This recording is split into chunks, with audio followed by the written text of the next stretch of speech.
In 1985, Disney dropped a brand new feature animated film called The Black Cauldron. It was praised by critics as being something new and radically different for the Disney animation team. It was dark and scary, and when it hit theaters, it lost money. Despite being a critical success, it was a box office bomb, and Disney themselves have even swept it under the rug. But I think this film has something good going for it, and I'm here now to defend what I think is a true Disney epic, The Black Cauldron.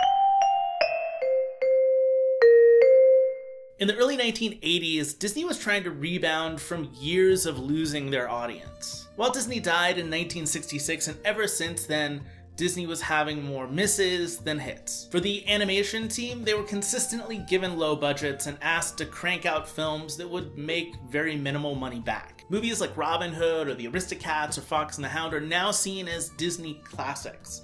But during their time, they just didn't make the money to make them box office successes like we saw with the Renaissance or even Disney's revival. And by the mid-1980s, Disney's reputation had been tarnished to just making kids fodder. Trying to change that perception, Disney went full-on dark in the 1980s with movies like Tron or Watcher in the Woods or The Devil and Max Devlin. Their live-action division was heavily focused more on these darker-toned films.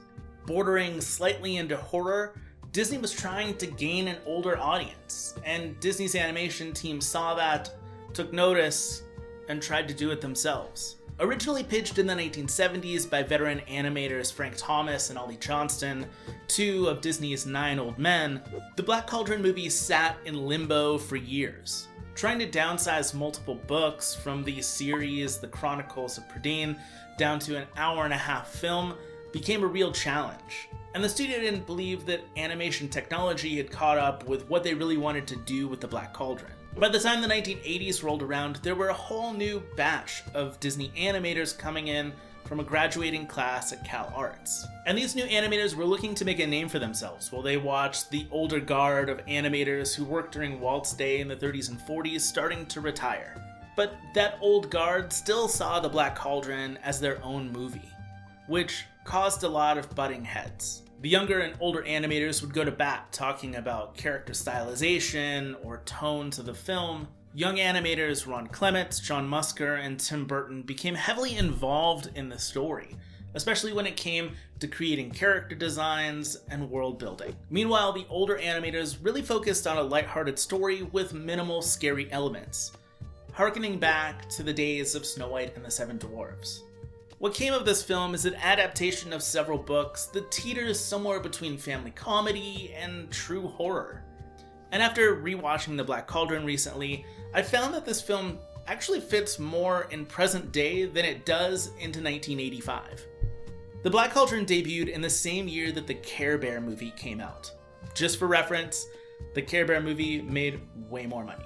And other more serious animated films like The Last Unicorn were just not seen at the same level as some of these more fun and silly movies. And kids of the 1980s were no longer really interested in just animation.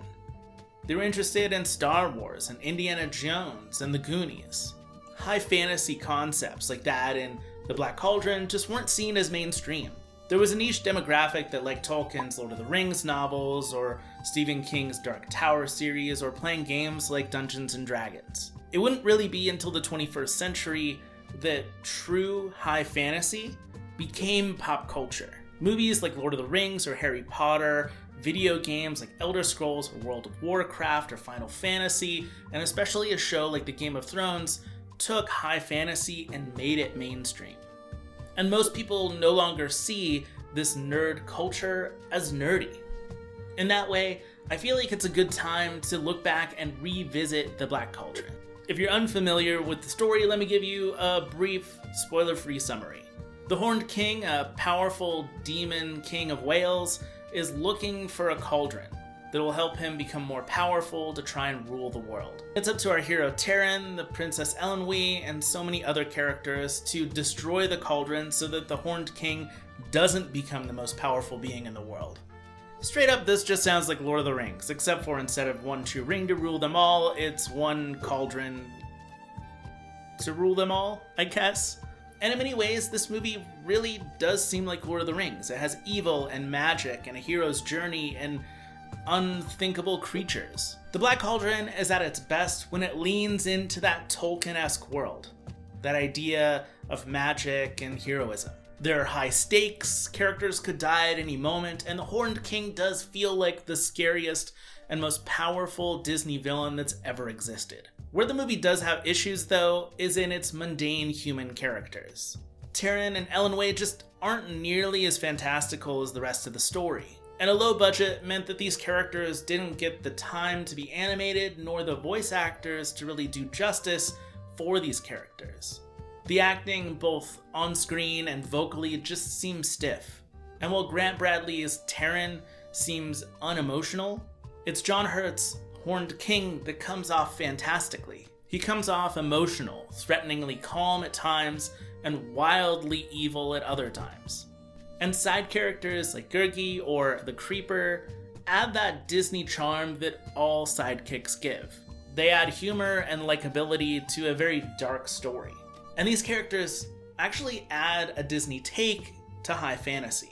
While watching The Black Cauldron, you might not even realize that it's a Disney movie. It's much darker in tone than any other film you've ever seen from Disney before.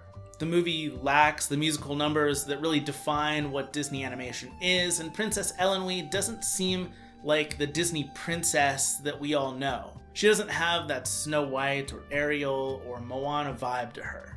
She's a much more traditional princess and is really secondary to Taran. But the film feels like a Disney story when we have Gurgi or Henwin or Creeper on screen, which there's a lot of.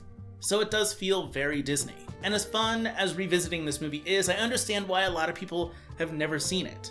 Disney gives it almost zero attention. It's currently on Disney Plus and I don't see it leaving anytime soon, if ever. But it's extremely hard to find, unless you're actually searching for it. Disney Plus actually has a big problem with what they tend to push. They have so much content on their streaming service, and they only typically highlight the things that are critically and commercially successful. That means that if your movie was a box office bomb or wasn't as successful as, let's say, The Lion King, it gets pushed to some page where you just never see it, unless you actually go to the search option and type in what you're looking for.